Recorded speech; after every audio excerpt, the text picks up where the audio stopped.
இன்னைக்கு நிறைய பேர் கஷ்டங்கள் வந்த உடனே பைபிள் படிக்கிறது குறைஞ்சிடும், ஜெபம் பண்றது குறைஞ்சிடும், ஆலயத்துக்கு வர்றது குறைஞ்சிடும். காரணம் என்னன்னு சொல்லுங்க? தேவனை முழு இதயத்தோடு நேசிக்கல, முழு ஆத்மாவோடு நேசிக்கல, முழு மனதோடு நேசிக்கல. ஆனா நேசிக்கிறாங்க கொஞ்சமா. 100% இல்லாம 90% தங்களுக்காக வாழுவாங்க, 10% ஆண்டவருக்காக. எப்படிங்க சரியா இருக்கு? எப்படி சரியா இருக்கு? தேவன் ஒத்துக்க மாட்டாரு. ஆனா நம்ம ஆண்டவரை எப்படி நேசிக்கணும்னு எதிர்பார்க்கிறாரு? முழு இதயத்தோடும் முழு ஆத்மாவோடும் முழு பலத்தோடு அன்பு கூறணும்னு விரும்புறாரு. ஆனால் நமக்கு அந்த அன்பு வரலையே. இயேசு வர்றாருன்னு தெரிஞ்சு கூட அந்த அன்பு நம்மகிட்ட இல்லையே. காரணம் என்ன? தேவனை விட தங்களை அதிகமாக நேசிக்கிறனால, தேவனை விட தங்களை அதிகமாக நேசிக்கிறனால. பைபிள் இருக்கு, மொபைல் இருக்கு, ஃப்ரீ டைம் எதை எடுப்பீங்க? தேவனை முழு இதயத்தோடு முழு ஆத்மாவோடு முழு பலத்தோடு அன்பு கூறவன் எதை எடுப்பான்? பைபிள் எடுப்பான். ஆனா இப்ப நம்ம என்ன எடுக்கிறோம்? உங்களுக்கு தான் தெரியும், உங்களுக்கு தான் வெளிச்சம். பைபிளா மொபைலா?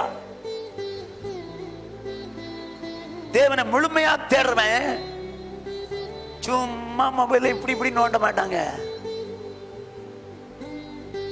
உங்க மனசை தொட்டு பாருங்க. நீங்க தேவனை அதிகமா தேடல, உங்களை அதிகமா நேசிக்கிறீங்க, தேவனை நேசிக்கிறீங்க. நான் இல்லைன்னு சொல்ல, பைபிளும் படிப்பீங்க, இல்லைன்னு சொல்லல.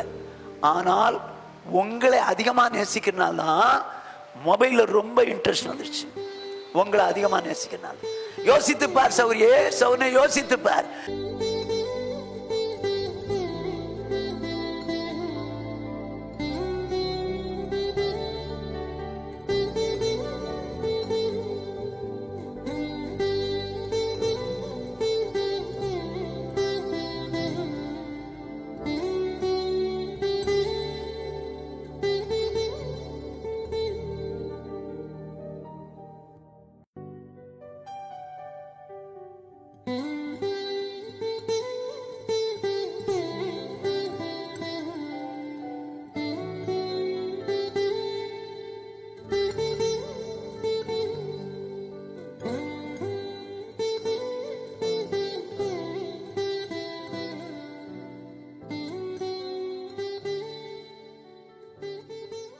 எங்களை நேசிக்கிற எங்கள் மகா பரிசுத்தமுள்ள எங்கள் பரலோக பிதாவே, உம்முடைய பரிசுத்தமுள்ள நாமத்தை வாழ்த்தி ஸ்தோத்திரிக்கிறோம்.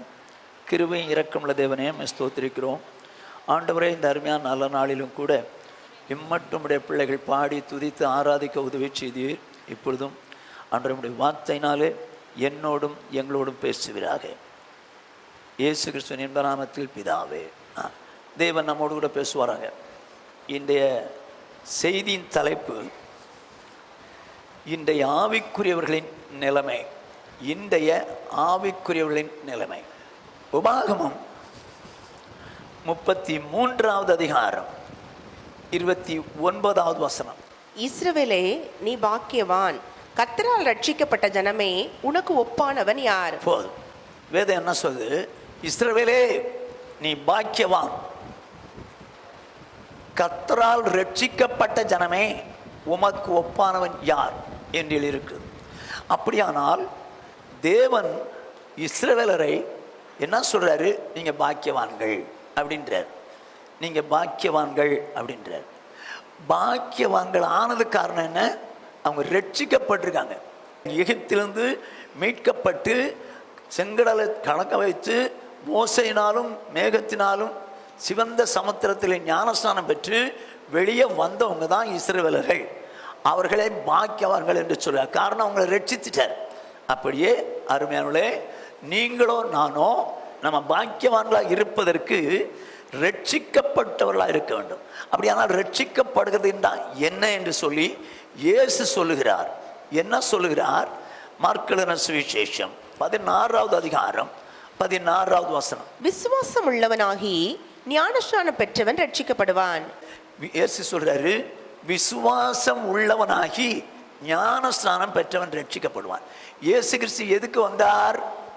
பாவிகளை ரட்சிக்க வந்தார். அப்போ யார் ரட்சிக்கப்படுவார்கள் என்று சொல்லுகிறார்? விசுவாசம் உள்ளவர்களாகி ஞான ஸ்நானம் பெற்றவர்கள் ரட்சிக்கப்படுவார்கள். விசுவாசம் என்ன விசுவாசம்? இயேசு தேவனுடைய குமாரன் என்று விசுவாசிக்கணும். அவர் இந்த உலகத்தில் எனக்காக அடிக்கப்பட்டார், நொறுக்கப்பட்டார், இரத்தத்தினார், மரித்தார், 3ஆம் நாள் உயிரோடு எழும்பினார் என்று விசுவாசிக்கணும். இயேசு இடத்துல, இயேசுவே நான் ஒரு பாவி, என் பாவங்களெல்லாம் மன்னிங்கப்பான்னு சொல்லி உணர்ந்து மன்னிப்பு கேட்கணும்.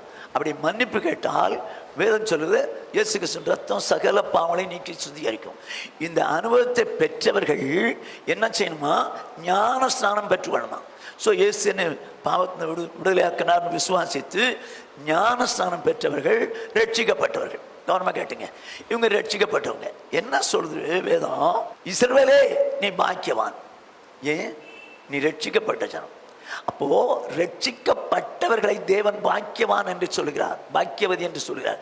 நம்ம எல்லாம் ரட்சிக்கப்பட்டவங்க தானா? இது வரைக்கும் பாவத்தோடு கூட வாழ்ந்துட்டு நானும் கிறிஸ்தவன் தான், நானும் சர்ச்சுக்கு போறேன் தான் அப்படின்னு சொல்லி உங்களை நீங்களே ஏமாத்திக்கிறாதீங்க. நீங்க பாக்கியவான இல்லை, பாக்கியவதியா இல்லை. நீங்க மனம் திரும்பி பாவங்களை அறிக்கையிட்டு பாவ மன்னிப்புகள் ஞானஸ்நானம் பெறுவீர்களானால் நீங்கள் ரட்சிக்கப்பட்டவர்கள். ரட்சிக்கப்பட்டவர்களை குறித்து வேதம் சொல்லுது நீங்கள் பாக்கியவான்கள் சொல்லி. சரி, இந்த பாக்கியவான்களாகிய ரட்சிக்கப்பட்டவரிடத்துல தேவன் என்ன சொல்கிறார் பாருங்க. இந்த இஸ்ரவேலர் இடத்துல உபாகம் 6வது அதிகாரம் 4வது 5வது வசனங்கள். இஸ்ரவேலே கேள், நம்முடைய தேவனாகிய கர்த்தர் ஒருவரே கர்த்தர். ஓகே, என்ன சொல்றாரு? இஸ்ரவேலே கேள், நம்முடைய தேவனாகிய கர்த்தர் ஒருவரே கர்த்தர். எத்தனையோ தேவர்கள் உண்டு, அதுல ஒருத்தர் இவர் இல்லை, இவர் தான் தேவன், இவர் தான் கர்த்தர் சொல்லிட்டு என்ன சொல்றாரு? இஸ்ரவேலே கேள், நீ உன் தேவனாகிய கர்த்தரிடத்தில், நீ உன் தேவனாகிய கர்த்தரிடத்தில். யார சொல்றாரு? இஸ்ரவேலரை சொல்றாரு. இஸ்ரவேலர் யார்? ரட்சிக்கப்பட்டவர்கள். ரட்சிக்கப்பட்ட இஸ்ரவேலர்களை பார்த்து என்ன சொல்றாரு? இஸ்ரவேலே உன் தேவனாகிய கர்த்தரிடத்தில் உன் முழு இருதயத்தோடும், உன் முழு இருதயத்தோடும், உன் முழு ஆத்துமாவோடும், முழு ஆத்மாவோடும், உன் முழு பலத்தோடும் அன்பு கூறுவாயாக. ஓஹோ, அப்ப ஆண்டவர் இஸ்ரவேல் ஜனங்களை ரட்சித்தார். ரட்சிக்கப்பட்ட அந்த இஸ்ரவேலர்கள் என்ன எப்படி இருக்க வேண்டும் என்று விரும்புகிறார்? முழு இதயத்தோடும், முழு ஆத்மாவோடும், முழு பலத்தோடும் அன்பு கூற வேண்டும் என்று விரும்புகிறார். யாரிடத்துல? தேவனிடத்துல. நான் தான் கர்த்தர்ப்பா, நான் தான் கர்த்தர், நீங்க என்கிட்ட அன்பு கூற வேண்டும் என்று சொல்லி விரும்புகிறார். அப்போ ரட்சிக்கப்படும் முன்னாலே எகிப்தில் இருக்கும் போது அப்படி சொல்லல.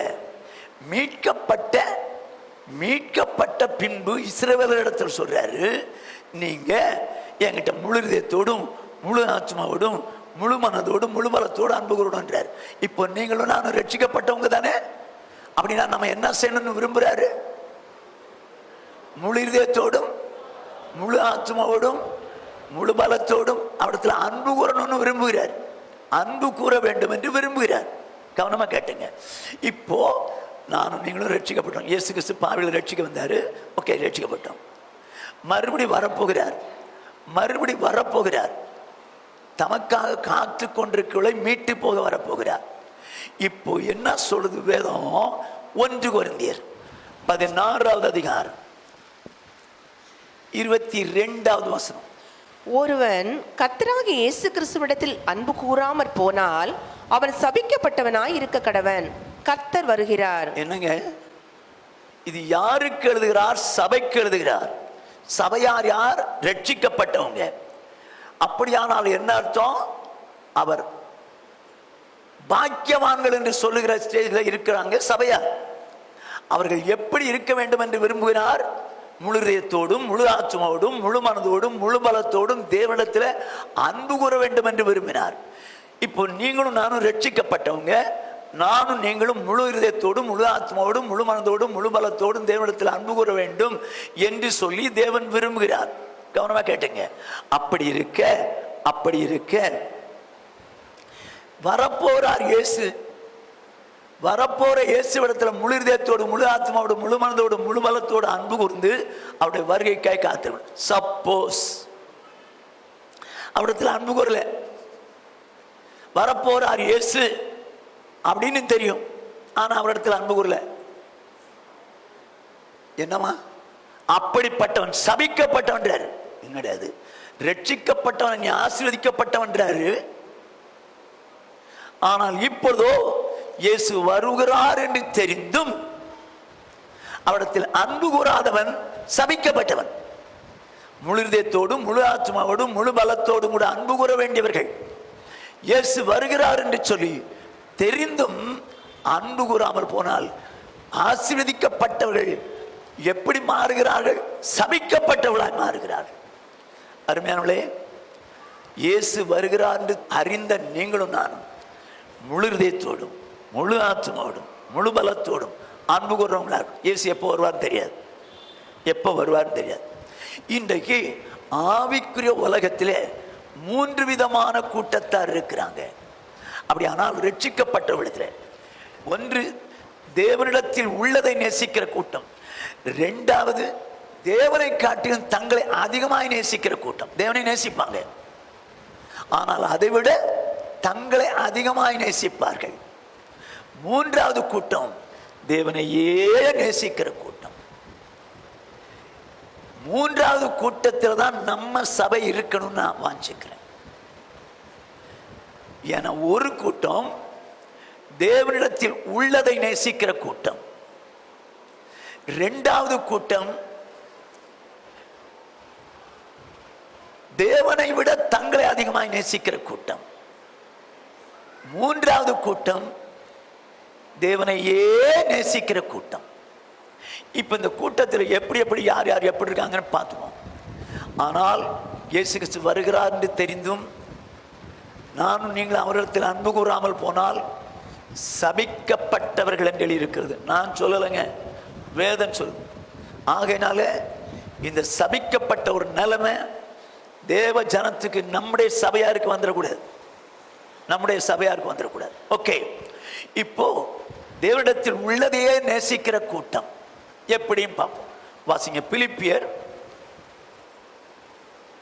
3வது அதிகாரம் 18வது 19வது வசனங்கள். ஏனெனில் அநேகர் வேறு விதமாய் நடக்கிறார்கள், அவர்கள் கிறிஸ்துவின் சிலுவைக்கு பயனர் என்று உங்களுக்கு அநேகம் தரம் சொன்னேன், இப்பொழுது கண்ணீரோடும் சொல்லுகிறேன். இப்போ தேவனை நேசிக்க வேண்டியவங்க, முழு இதயத்தோடும் முழு ஆத்மாவோடும் முழு பலத்தோடும் தேவனிடத்தில் அன்பு கூற வேண்டியவங்க. ஏன்னா அவங்க ரட்சிக்கப்பட்டிருக்காங்க, அப்படிப்பட்டவங்க அப்படிதான் அன்பு கூறணும். ஆனால் இப்பொழுதோ அப்படிப்பட்ட சபையாரை பார்த்து சொல்கிறார், அநேகர் வேறு விதமாய் நடக்கிறார்கள், அவர்கள் கிறிஸ்துவின் சிலுவைக்கு பகைஞர் என்று உங்களுக்கு அநேகம் தரம் சொன்னேன், இப்பொழுது கண்ணீரோடு சொல்கிறேன் சொன்னார். சரி, ஏன் இவங்களை கண்ணீரோடு சொல்ற அளவுக்கு என்ன பண்ணிட்டாங்க? என்ன பண்ணிட்டாங்க? சிலுவைக்கு பகைஞரா இருக்காங்க. பகைஞரா இருந்து என்னதான் பண்ணிட்டாங்க? வாசிங்க அடுத்த வசனம். அவர்களுடைய முடிவு அழிவு, அவர்களுடைய தேவன் வயிறு, அவர்களுடைய மகிமை அவர்களுடைய லட்சையே, அவர்கள் பூமிக்கு அடுத்தவைகளை சிந்திக்கிறார்கள். ஓஹோ, அநேகர் வேறு விதமாய் நடக்கிறார்கள், அநேகருடைய முடிவு அழிவு. தேவனிடத்தில் அன்பு கூற வேண்டியவங்க, ஆண்டவர் வருவார் எதிர்பார்த்து அவரிடத்தில் முழு இதயத்தோடு முழு ஆத்மாவோடு முழு மனதோடு அன்பு கூற வேண்டியவங்க. ஆனால் இப்போதோ அவரிடத்தில் அன்பு கூறாமல் இருக்கிறபடினாலே அநேகருடைய முடிவு அழிவு. ஏன்? அவருடைய தேவன் வயிறு, அவருடைய மகிமை லட்சியம், பூமிக்கு அடுத்த வேலையை சிந்திக்கிறார்கள். உலக ஆசீர்வாதத்தை தான் விரும்புறாங்க, உலக ஆசீர்வாதத்தை தான் விரும்புறாங்க, பூமிக்கு அடுத்த வேலை நேசிக்கிறார்கள். எங்க இது நமக்கு தேவைன்னு ஆண்டவர் தெரியுமா தெரியாதா? தெரியுங்க. ஆதாமை படைக்கும் முன்னால ஆதாமுக்கு வேண்டிய எல்லாத்தையும் படைச்சிட்டாருங்க. கடைசியில் 6வது நாள்ல தான் ஆதாமை ஏவாளையும் படைக்கிறார். அவனுக்கு வேண்டிய எல்லாத்தையும் படைச்சிட்டார். நான் சின்ன ஒரு உதாரணம் சொல்றேன். ஆடு குட்டி போடுது, குட்டிக்கு பால் வேணுமே அப்படின்னு ஆடு கவலையே படாது. என் தேவன் பார்க்கிறார், இந்த ஆட்டுக்குட்டிக்கு பால் தேவைன்னு சொல்லி அந்த ஆடுக்கு குட்டிக்கு பால் குறுக்கிற கிருவை தந்துடுறார். குட்டிக்கு பால் கொடு. அதே நேரத்தில் குட்டி வளருது, வளரும் போது ஐயோ இது பால் மறந்தா புல்லு திங்குமே ஆகவே புல்லு வேணுமே, புல் வளர்க்கணுமே அப்படின்னு ஆடு நினைக்காது. என் தேவன் நினைப்பார். என் தேவன் நினைச்சு அந்த ஆட்டுக்குட்டிக்கு புல்லு வளர்க்கிறார். அதுக்கு கவலையே இல்லைங்க. வேதம் அழகா சொல்லுது, நீங்கள் ஆட்டை பார்க்கிலும் விசேஷித்தவள் அல்லவா. அப்போ ஆடு இப்படிப்பட்ட ஒரு நிலைமையில் இருக்கும்போது அதை விட விசேஷித்தவர்கள். நம்முடைய தேவைகள் எல்லாவற்றையும் கர்த்தர் அறிந்தவரா? ஆமே. ஏன்னா வேதம் சொல்லுது, ரோமர்கள் நிருபம் 8வது அதிகாரம் 32வது வசனம், தம்முடைய சொந்த குமாரன் என்று பாராமல் நம் எல்லாருக்காகவும் அவரை ஒப்பு கொடுத்தவர் அவரோட கூட மற்ற எல்லாவற்றையும் நமக்கு அருளாதிருப்பது எப்படி? என்ன சொல்றாரு பாருங்க. தேவன் தம்முடைய சொந்த குமாரன் என்று பாராமல் நமக்காக, நம்ம எல்லாருக்கும் ஒப்பு கொடுத்தவர் அவரோடு கூட மற்ற எல்லாவற்றையும் நமக்கு அருளாதிருப்பது எப்படி? அப்படியானா நம்ம கேட்கணுங்கிற அவசியமே இல்லைங்க. கேட்கணுங்கிற அவசியமே இல்லை.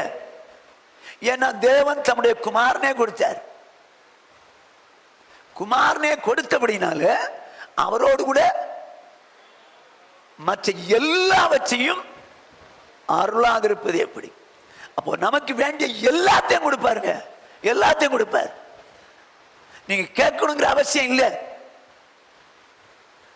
என் தேவன் உங்களுடைய என்னுடைய தேவைகளை அவர் அறிந்திருக்கிறார். நானும் நீங்களும் செய்ய வேண்டியது என்ன? ரட்சிக்கப்பட்டவங்க முழு இதயத்தோடு, முழு ஆத்மாவோடு, முழு பலத்தோடு கூட அவரிடத்தில் அன்பு கூறணும். அந்த அளவுக்கு நம்ம வாழ்க்கை வாழணும். ஆனால் இன்றைக்கு முதல் கூட்டம் தேவனிடத்தில் உள்ளதை நேசிக்கிற கூட்டம். அப்படியானால் இன்றைக்கு ஆவிக்குரிய உலகத்தில் ஆண்டவராக இயேசு என்னை ரட்சித்தாரே, நான் முழு மனதோடு முழு பலத்தோடு அவரிடத்தில் அன்பு கூறணுமே, அந்த எண்ணம்லாம் இல்லை. எனக்கு என்ன கொடுப்பார், எனக்கு என்ன தருவார், என்ன வாங்கலாம், இதே தாங்க இன்னைக்கு ஆவிக்குரிய உலகத்தில் ஜனங்களுடைய வாழ்க்கையில். உங்க வாழ்க்கையை கொஞ்சம் யோசிச்சு பாருங்க. நீங்க தேவனை விரும்புறீங்களா, தேவனிடத்தில் இருக்கிறத விரும்புறீங்களா? தேவனிடத்தில் இருக்கிறத விரும்புறவங்க தாங்க ஜாஸ்தி. இதை கொடுங்க, அதை கொடுங்க, அதை கொடுங்க, இதை கொடுங்க, எப்போ பாரு இதேதான். அதான் சொன்னார், அநேகர் வேறு விதமாய் நடக்கிறார்கள், அவள் பூமிக்குள்ளே சிந்திக்கிறார்கள். சின்ன ஒரு உதாரணம் சொல்றேன். அப்போஸ்தலர் நடபடிகளின் புஸ்தகம் 7வது அதிகாரம் 39வது வசனம். இவனுக்கு நம்முடைய பிதாக்கள் கீழ்ப்படிய மனதாயிராமல் இவனை தள்ளிவிட்டு தங்கள் இருதயங்களில் எகிப்துக்கு திரும்பி. ஓஹோ, என்னமா இப்ப மோசே இஸ்ரவேல் ஜனங்களை, ரட்சிக்கப்பட்ட தேவ ஜனங்களை, முழு இதயத்தோடு முழு ஆத்மாவோடு முழு மனதோடும் அன்பு கூற வேண்டிய அந்த ஜனங்களை நடத்திட்டு போறார். ஆனால் இவனை தள்ளிட்டு தங்கள் இருதயங்களில் எகிப்துக்கு திரும்பினார். இதயத்தில் எகிப்துக்கு திரும்பி என்னதான் கேட்டாங்க? எகிப்துக்கு திரும்பினாங்க. காலு கானானுக்கு தான் போகுது, ஆனா இருதயம் மட்டும் எகிப்துக்கு, நினைவு எகிப்துக்கு போயிடுச்சு. என்னதான் நினைச்சாங்க? வாசிங்க, எண்ணாகமம் 11வது அதிகாரம் 5வது வசனம். நாம் எகிப்திலே கிரையமில்லாமல் சாப்பிட்ட மச்சங்களையும் வெள்ளிரிக்காய்களையும் கொம்மட்டிக்காய்களையும் கீரைகளையும் வெண்காயங்களையும் வெள்ளை பூண்டுகளையும் நினைக்கிறோம். என்ன சொல்றாங்க? இருதயத்தில் எகிப்துக்கு திரும்பினாங்க. நினைக்கிறோம், இருதயத்தில் எகிப்துக்கு திரும்பி நினைக்கிறோம். என்ன கேட்கிறாங்க? எகிப்தில் இருக்கும்போது கிரயம் இல்லாமல் சாப்பிட்ட மச்சங்கள், வெள்ளரிக்காய்கள், கொமட்டிக்காய்கள், கீரைகள், வெங்காயங்கள், வெள்ளைப்பூண்டு, இதெல்லாம் நினைக்கிறோம் சொல்லிட்டு கடைசியில் என்ன கேட்டு அழுதாங்க தெரியுமா? கறி கேட்டு அழுதாங்க. கறி, இதெல்லாம் வேணும்னு சொல்லி அழுதாங்க. இவங்க எங்க போறாங்க? கானானுக்கு. இவங்க என்ன செய்யணும்? முழு இதயத்தோடு முழு ஆத்மாவோடு முழு மனதோடு அன்பு கூற வேண்டியவங்க. தேவன் எனக்கு என்ன கொடுத்தாலும் சந்தோஷம் சொல்ல வேண்டாம். மன்னா கொடுத்தாருங்க, தேவதூதர்கள் சாப்பிட்ற மன்னாவை கொடுத்தார். ஆனால் அவர்களுக்கும் அதுல திருப்தி இல்லை. அதுக்கு மாறாக இது வேணும், அது வேணும், இப்படிலாம் சாப்பிட்டோமே, இது வேணும்னு சொல்றாங்க. என்ன நடந்தது தெரியுமா? இப்ப அவங்க தேவனை நேசிக்கல, தேவனத்தில் உள்ளதை நேசிக்கிறவங்க. தேவனை நேசிச்சா, ஆண்டவர் நீங்க என்ன தந்தாலும் சந்தோஷம், நான் வர்றேன் உங்க பின்னால அப்படின்னு இருப்பான். ஆனால் வேதம் சொல்லுறது, தேவனிடத்தில் உள்ளதை நேசிக்கிறபடினாலே எகிப்தில சாப்பிட்டதை நினைக்கிறாங்க. சரி, இப்ப ஆண்டவர் என்ன செஞ்சாருன்னு பாருங்க. 106வது சங்கீதம் 14வது 15வது வசனங்கள். மனாந்தரத்திலே இச்சையுள்ளவர்களாகி அவாந்தர வெளியிலே தேவனை பரீட்சை பார்த்தார்கள். இப்போ மோசே வனாந்தரத்திலே வழி நடத்திட்டு போயிட்டு இருக்கான். எகிப்திலிருந்து மீட்கப்பட்ட இஸ்ரவேல் ஜனங்களை வனாந்தரத்திலே நடத்திட்டு இருக்கிறான். அப்போதான் எகிப்துக்கு திரும்பினாங்க. எதுக்குனால? இச்சை உள்ளவர்களாகி. இச்சை உள்ளவர்களாகி. அப்ப என்ன நடந்துச்சு பாருங்க. அப்பொழுது அவர்கள் கேட்டதை அவர்களுக்கு கொடுத்தார், அவர்கள் ஆத்துமாக்களிலோ இளைப்பை அனுப்பினார். அடிச்சார். என்னவா? கேட்டதை கொடுத்துட்டார். அப்படின்னு நின்றிருந்தா பிரச்சனை இல்லைங்க. கேட்டதை கொடுத்தார் அப்படின்னா பிரச்சனை இல்லை. கொடுத்த பிறகு ஆத்துமாக்களிலே இளைப்பை கட்டளையிட்டார். நான் அவங்கள பாலும் தேனும் ஓடுகிற கானான் தேசத்துக்கு கொண்டு போகணும்னு நினைக்கிறேன். இவங்களோ இந்த எகிப்தில சாப்பிட்டதை நினைச்சு நினைச்சு அழுறாங்களே. வச்சுக்கடா வச்சுக்க. கொடுத்துட்டு ஆத்துமாவிலே இளைப்பை கட்டளையிட்டார். பலவீனமாயிட்டாங்க. அவங்களுக்கு வேண்டியது என்ன? ஆத்மா பலப்படணும். அப்படிலாம் இல்லை. தேவனிடத்தில் முழு இதயத்தோடு முழு ஆத்மாவோடு முழு மனதோடு அன்பு கூறங்கிறதெல்லாம் இல்லை. எனக்கு வேண்டியது மச்சம், எனக்கு வேண்டியது கறி. தேவனை நேசிக்க கூடியவர்கள் தேவன் என்ன கொடுத்தாலும் வாங்கிட்டு போயிட்டே இருப்பாங்க. என்ன கொடுத்தாலும் வாங்கிட்டு போயிட்டு இருப்பாங்க. ஆனால் இவர்களுக்கோ இச்சை உண்டாயிடுச்சு. ஆண்டவர் தர்ற மன்னா மேல விருப்பமே இல்லை. மன்னா மேல விருப்பம் இல்லை. அதுக்கு மாறாக எகிப்தில் சாப்பிட்டது நினைச்சாங்க. கொடுத்தாரா? கொடுத்தார். கொடுத்துட்டு என்ன பண்ணிட்டாரா? ஆத்துமாவிலே இளைப்பை கட்டளையிட்டார். ஆத்மா வைக்காது. இன்னைக்கு அதை பற்றி கவலைப்படுறது இல்லைங்க. நமக்கு வேண்டியதெல்லாம் இந்த உலக ஆசீர்வாதம். என்னதான் கேட்பீங்க நீங்க? என்னதாங்க கேட்பீங்க? உலகத்தில் என்ன ஆசிர்வீங்க? மனைவி ஆசிர்வீங்க, பிள்ளை ஆசிர்வீங்க தானே. இந்த கஷ்டம் போகணும், இந்த நஷ்டம் போகணும், இந்த வேதனை போகணும், இந்த வியாதி போகணும், இதுதானே கேட்குறீங்க. எங்க நீங்க தேவனே அல்ல, தேவனிடத்தில் இருக்கிற இம்மைக்குரியதை தான் கேட்குறீங்க. அவர் மேல உங்களுக்கு அன்பே இல்லை. முழு இதயத்தோடு முழு ஆத்மாவோடு முழு மனதோடு கூட நீங்க அன்பு கூறுவீங்கன்னா இதெல்லாம் கேட்டுக்கிட்டே இருக்க மாட்டீங்க. ஆனால் இதை குறித்து அவங்களுக்கு கவலை இல்லை. ஆண்டவர் மேல அன்பு இல்லை. இயேசு வருகிறார்னு தெரிஞ்சு அவர் மேல அன்பு இல்லை. உலக ஆசீர்வாதத்தை கேட்குறீங்க, உலக ஆசீர்வாதத்தை கேட்குறீங்க. அப்பவும் தரமாட்டேன்னு சொல்ல தந்துடுறேன்பா. ஆனா ஆத்மா டவுன் ஆயிரு. ஆத்மா டவுன் ஆயிரு. ஆத்மா பற்றி எனக்கு கவலையப்படுறது இல்லை தேவ ஜனங்கள். எனக்கு உலக ஆசீர்வாதம் வேணும்பா அப்படிதான் நினைக்கிறாங்க. வேதம் சொல்லு 1 கொரிந்தியர் 15வது அதிகாரம் 19 இம்மைக்காக மாத்திரம் நாம் கிறிஸ்துவ மேல் நம்பிக்கை உள்ளவர்களாயிருந்தால் எல்லா மனுஷரை பார்க்கிலும் பரிதபிக்கப்படத்தக்கவர்களாய் இருப்போம். இப்ப ஆண்டவரே சொல்றாரு, இம்மைக்காக மாத்திரம், இந்த உலகத்தின் ஆசீர்வாதங்களுக்காக மாத்திரம் இயேசு மேல நம்பிக்கையா இருந்தால் எல்லா மனுஷரை பார்க்கலும் பரிதாபத்துக்குரியவங்களா மாறும். ஏன்? எல்லா மனுஷரை பார்க்கலும். கடவுள் இல்லைன்னு சொல்றவன் புறமதஸ்தான் எல்லாரும் விட பரிதாபத்துக்குரியவங்களா மாறுவாங்களாம். ஏன்? ஏன்? எங்க தேவன் மேல அன்பு கூற வேண்டியவங்க இம்மைக்கு ஆதாரம் நேசிக்கிறாங்க. இந்த உலகத்தின் ஆசீர்வாதம் நான் அதுக்கு தான் வந்தேன். எதுக்குப்பா ஞானஸ்நானத்தை? எனக்கு எனக்கு குடும்பத்தில் கஷ்டம் இருந்துச்சு, ஞானஸ்நானத்தை சரியாயிரும்னு சொன்னாங்க, அதுக்கு தான் வந்தேன். அதுக்கா இம்மைக்காக தேடுறேன். எல்லாரும் விட பரிதாபத்துக்குரியவங்களா மாறுவான்னு இருக்கு. ஏன் அப்படி சொன்னார்? அப்போஸ்தலர் நடவடிக்கைகளின் புஸ்தகம் 17வது அதிகாரம் 25 எல்லாருக்கும் ஜீவனையும் சுவாசத்தையும் சகலத்தையும் கொடுக்கிற அவர். சகலத்தையும் கொடுக்கிற அவர் யாருக்கெல்லாம் கொடுக்கிறாரு? எல்லாருக்கும் கொடுக்கிறாருங்க. படைச்சிட்டாரு. படைச்சிட்டனால எல்லாருக்கும் கொடுக்கிறாரு. ஜீவனை கொடுத்தாரு, சுவாசம் கொடுத்தாரு, சகலத்தையும் கொடுக்கிறார். அப்புறம் அவர் தானே கொடுக்கிறார் படைச்சதுனால. மறுபடியும் மறுபடியும் மறுபடியும் எனக்கு இதை கொடுங்க, அதை கொடுங்க, இதை கொடுங்க, அதை கொடுங்கன்றீங்களே, எப்படிங்க சரியா இருக்கு? எப்படி சரியா இருக்கும்?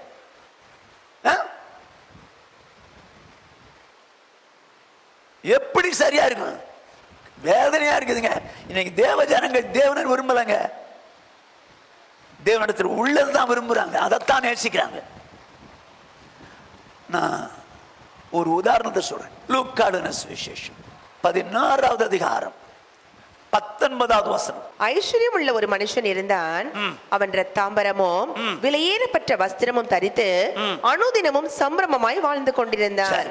இப்போ இது நடந்த சம்பவம், அதனாலதான் ஐஸ்வர்யம் உள்ளவன் இருந்தான்னு சொல்லி அடுத்த வசனம் லாசர்னு ஒருத்தன் நடந்த சம்பவம். ஐஸ்வர்யம் உள்ள ஒரு மனிதன் இருந்தான். அவன் இரத்தாம்பரமும் விலையேறப்பட்ட வஸ்திரமும் தரித்து அனுதினமும் சம்பிரமமாய் வாழ்ந்தான். சம்பிரமமாய்ங்கிறதுக்கு ஆங்கிலத்தில் லக்ஸூரியஸாக வாழ்ந்தான், சுகபோகமாய் வாழ்ந்தான். ஒருத்தனுக்கு வசதி இருக்குது, இவன் கடன் வாங்கி செய்யணுங்கிறது இல்லை, வசதி இருக்குது, ஆடம்பரமா வாழ்றான். லாசர்னு ஒருத்தன் ஏழர் தான், அவன் வீட்டு வாசல் படியில் படுத்திருக்கிறான். இப்ப 2 பேரும் சாவுறாங்க. லாசர்வை தூதன் வந்து ஆபிரகாம் மடிக்கு பரதேசம் கொண்டு போறாங்க. இவன் செத்த உடனே பாதாளத்துக்கு போறான். யாரு? ஐஸ்வர்யவான் பாதாளத்துக்கு போறான். ஆனா பாதாளத்தில் நடந்தது என்ன? 23ஆம் வசனத்திலிருந்து. பாதாளத்திலே அவன் வேதனைப்படுகிற போது தன் கண்களை ஏறெடுத்து தூரத்திலே ஆபிரகாமையும் அவன் மடியிலே லாசருவையும் கண்டான். சரி, அப்பொழுது அவன், தகப்பனாகிய ஆபிரகாமே, நீர் எனக்கு இறங்கி லாசரு தன் விரலின் நுனியை தண்ணீரில் தோய்த்து என் நாவை குளிர பண்ணும்படி அவனை அனுப்ப வேண்டும், இந்த அக்னி சுவாலையில் வேதனைப்படுகிறேனே என்று கூப்பிட்டான். இப்ப தகப்பனாகிய ஆபிரகாமே என்று சொல்லி அட்ரஸ் பண்றான். யாரு? ஐஸ்வர்யவான் ஆபிரகாமை பார்த்து. என் பையன் என்னை பார்த்து அப்பான்னு சொன்னா என்ன மகனேன்லாம், யாரோ என்னை அப்பான்னு சொன்னா நான் மகனேன்னு சொல்லவே மாட்டேன். இப்போ அவன் வேணா என் தகப்பனாகி ஆபிரகாமேன்னு சொன்னா, இப்ப ஆபிரகாமுடைய பிள்ளையா இருந்தால், இந்த ஐஸ்வர்யவான் ஆபிரகாம் பிள்ளையா இருந்தால் மகனேன்னு சொல்லுவான். ஒருவேளை ஆபிரகாம் பிள்ளையா இல்லைன்னா தெரியப்பா அப்படிதான் சொல்ற. ஆனால் இந்த அக்னி ஜுவாலையிலே வேதனைப்படுகிறேனே, இப்ப யார்? தகப்பனாகி ஆபிரகாமேன்னு சொல்லக்கூடிய அளவுக்கு இருக்கக்கூடிய ஐஸ்வர்யவான். வசனம் சொல்லுது, அடுத்த வசனம். அதற்கு ஆபிரகாம், மகனே மகனே, நீ பூமியிலே உயிரோடு இருக்கும் காலத்தில் உன் நன்மைகளை அனுபவித்தாய். போதும். எப்படி? பூமியிலே இருக்கும் போது என் மகனேன்ற. அப்படியானால் ஆபிரகாம் விசுவாசிகளின் தகப்பன், இந்த ஐஸ்வர்யவான் ஒரு விசுவாசி. இந்த விசுவாசி பாதாளத்துக்கு போனதுக்கு எப்படி? எப்படி? அவன் வேணுங்கிறதெல்லாம் லக்ஸூரியஸா வாழணும்.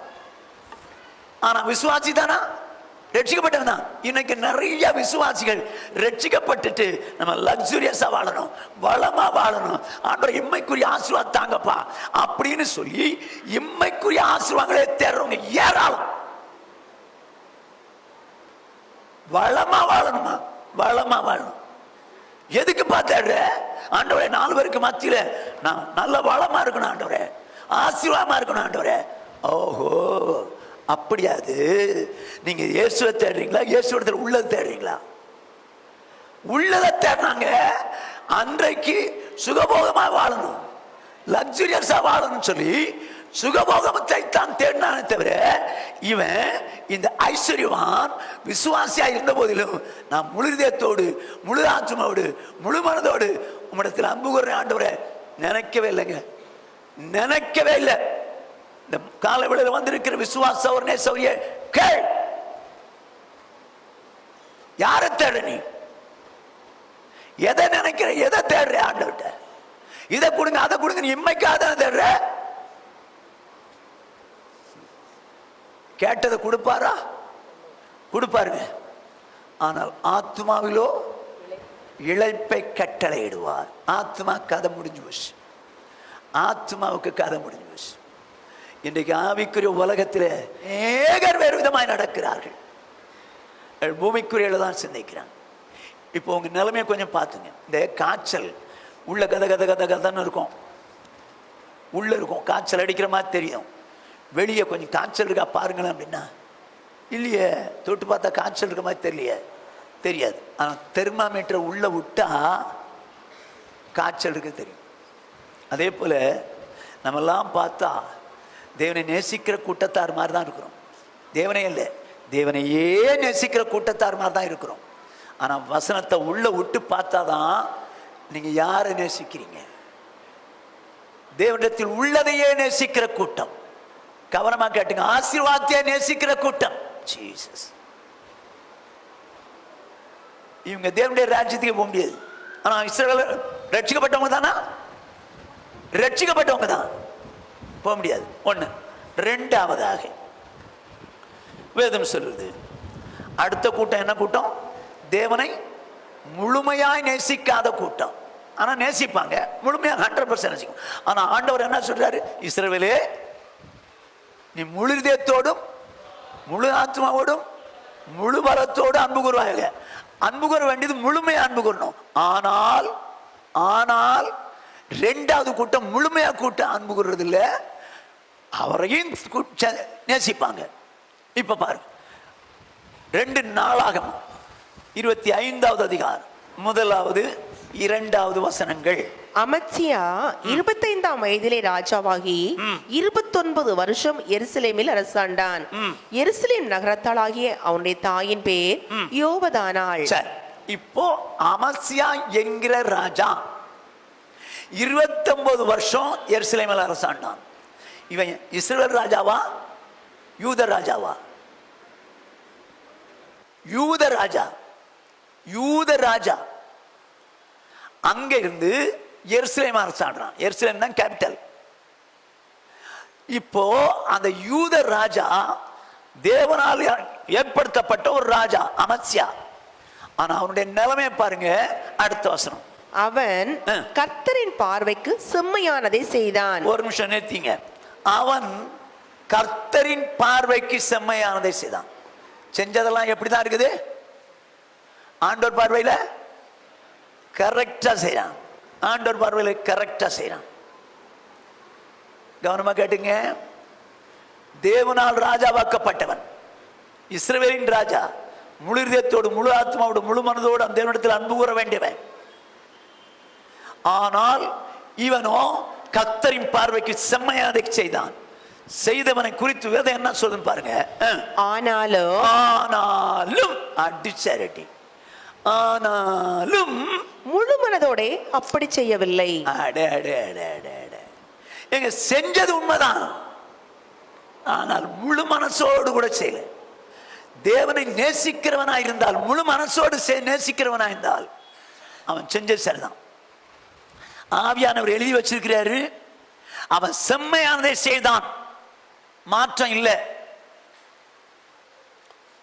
செம்மையானதை செய்தான். ஆனா எப்படி செய்யல? ஆனா செஞ்சது உண்மைதான், முழு மனதோடு செய்யல.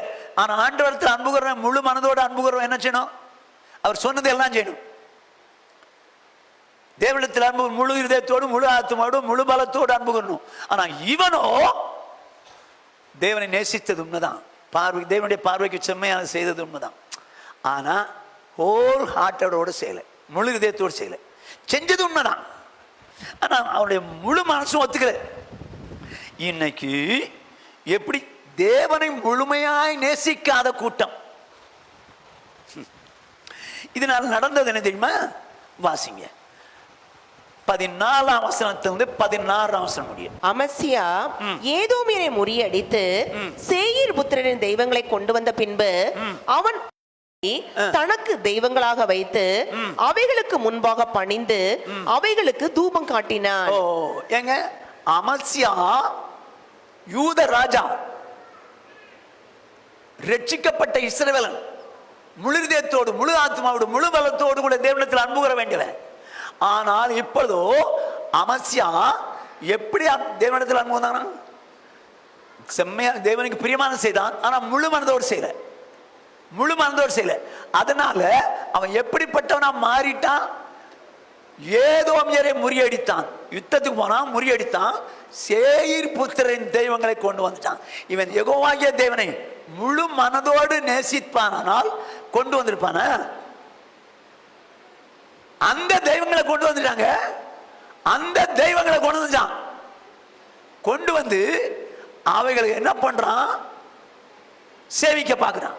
தெய்வங்களாக வைத்து அவைகளுக்கு முன்பாக பணிந்து அவைகளுக்கு தூபம் காட்டினான். எங்க முழு இதயத்தோடு கூட நேசிக்க வேண்டியவன் தேவனை.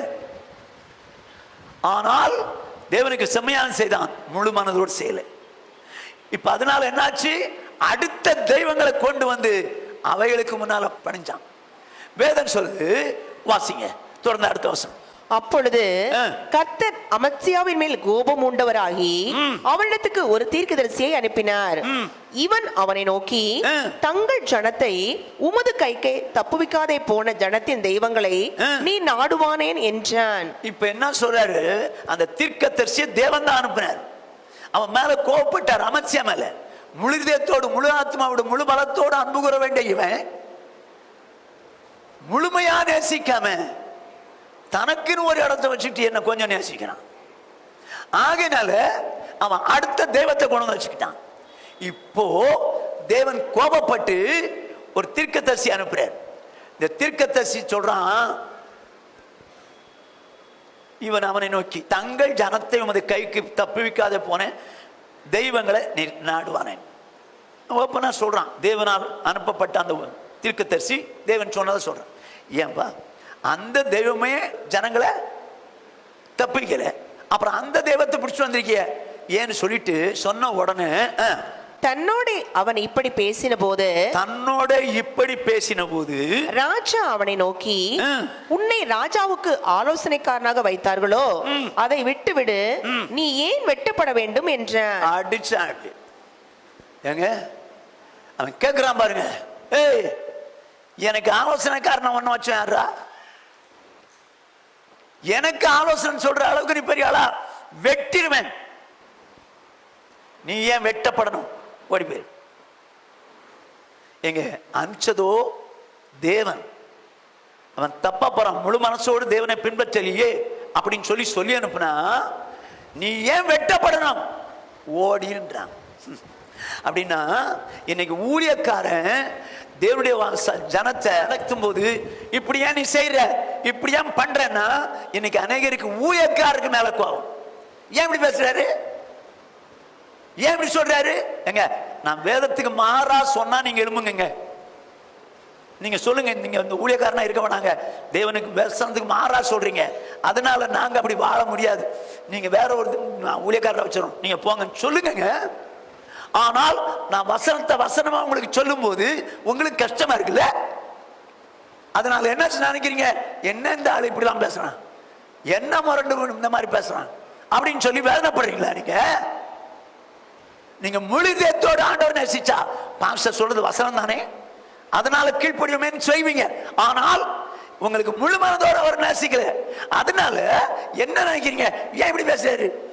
இவரெல்லாம் ஊழியக்காரன், எவன எந்தெந்த ஊழியக்காரன் எப்படி எப்படிலாம் ஆசீர்வாதத்தை சொல்லி அப்படிலாம் போறாங்க, இந்த ஆள் மட்டும்தான் கடாமுடான்னு கிடக்குறாரு.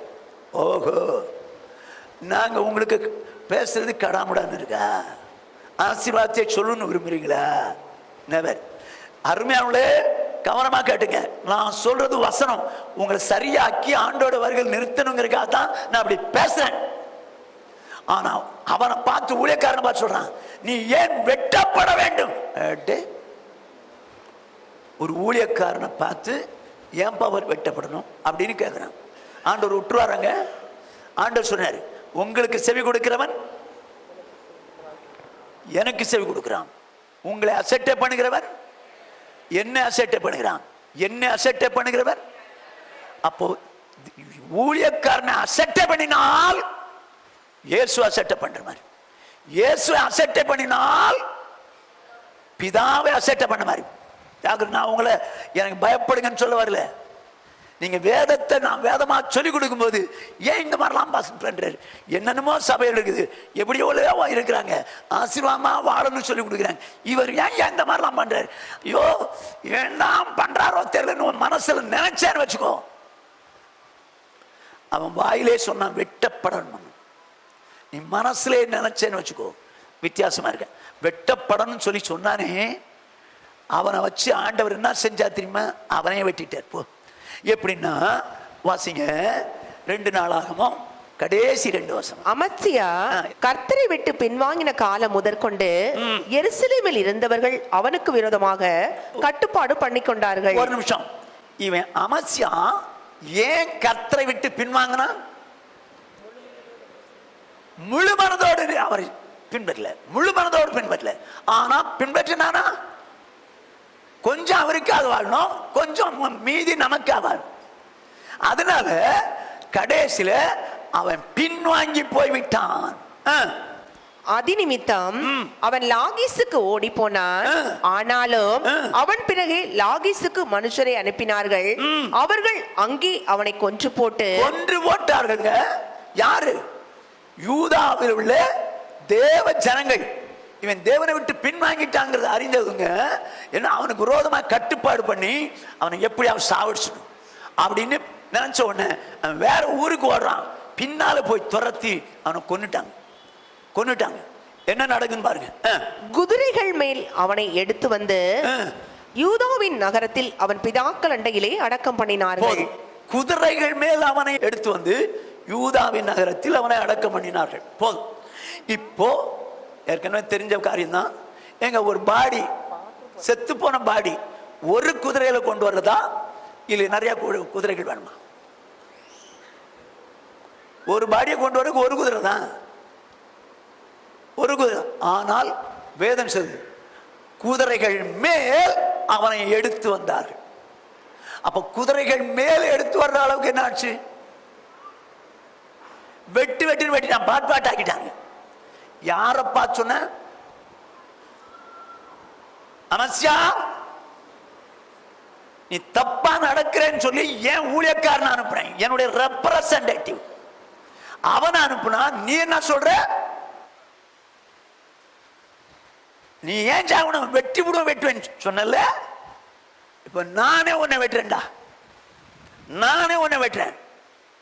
கூட இருந்தவங்களே வெட்டிட்டாங்க, குதிரைகள் மேல கொண்டு வந்துட்டாங்க. அருமையானே, தேவனுடைய ஊழியக்காரன் உங்களுக்கு வேதத்தை வேதமா சொல்லிக் கொடுக்கும் போது ஒருவேளை அது கடினமா இருந்தா கூட நான் கீழ்ப்படுற ஆண்டவரே அப்படி சொல்லு. அதை விட்டு என்ன இந்த ஆளு இப்படிதான் பேசுவார், சும்மா கடாமடான்னு கடிக்க தஞ்சுவார் அப்படின்னு சொல்லி நீங்க ஏன் மேல எரிச்சல் ஆகுனீங்கன்னு வச்சுங்க, தேவன் பாப்பார். உங்களை அசட்டை பண்றோம், என்ன அசட்டை பண்றான், என்ன அசட்டை பண்றோம், என்ன அனுப்பினவரை அசட்டை பண்றோம். தேவனுக்கு பிரியமா இருக்கிற வழியை பாருங்க. சரி, இப்போ இன்னொரு காரியத்தை உங்களுக்கு சொல்றேன். எல்லாருக்கும் தெரிஞ்ச சம்பவம் தான்.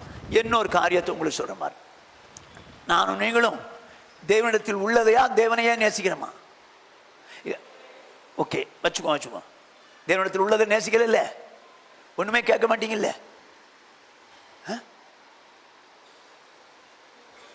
தேவனிடத்தில் உள்ளதை நேசிக்கிறவங்க தான் ஜாஸ்திங்க. ஒண்ணு. ரெண்டாவது கூட்டம் என்ன கூட்டம்? தேவனை விட தங்களை நேசிக்கிற கூட்டம். இல்லைன்னா இப்படி சொல்றேன், தங்களை விட தேவனை குறைவா நேசிக்கிற கூட்டம். அமத்சியா அப்படித்தான். அமத்சியா போல இன்னைக்கு நிறைய பேர் இருக்காங்க, இன்னைக்கு நிறைய விசுவாசிகள் இருக்காங்க. சின்ன ஒரு உதாரணம் சொல்றேன். எபிரேயர் நிருபம் 10வது அதிகாரம் 25வது வசனம். சபை கூடி வருதலை சிலர் விட்டு விடுறது போல நாமும் விட்டு விடாமல் ஒருவருக்கொருவர் புத்தி சொல்ல கடவோம். சரி, என்ன சொல்ல பாருங்க. சபை கூடி வருதலை, இது யாரு? தேவ ஜனங்கள், விசுவாசிகள். சபை கூடி வருதலை சிலர் விட்டு விடுவது போல் நாமும் விட்டு விடாமல் ஒருவருக்கு ஒரு புத்தி சொல்லும். ரைட். தேவனுடைய நாள் சமீபத்து வருகிறத பார்த்து ஒருத்தருக்கு ஒரு புத்தி சொல்லுங்க. இந்த சபை கூடி வருதலை விட்டு விடலாமா? விட்டு விடக்கூடாது. இப்ப தேவனை நேசிக்கிறவங்க என்ன செய்வாங்க? விட மாட்டாங்க. சரி, தேவனை விட அதிகமா தங்களை நேசிக்கிறவங்க, தேவனை விட அதிகமா தங்களை நேசிக்கிறவங்க இந்த வசனத்தை கைக்குள்ள மாட்டாங்க, விட்டுருவாங்க. நான் புரியுற மாதிரி சொல்றேன்.